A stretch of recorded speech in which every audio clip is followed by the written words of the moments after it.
अवधूत चिंतन श्री गुरुदेव दत्त।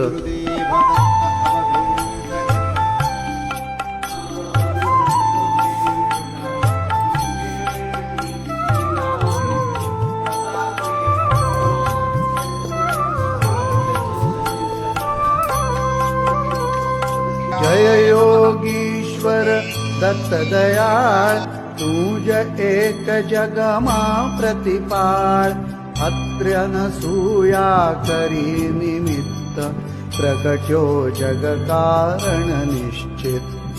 ब्रह्मा हरिहर नो अवतार, शरणागत जय योगीश्वर दत्त दयाळ।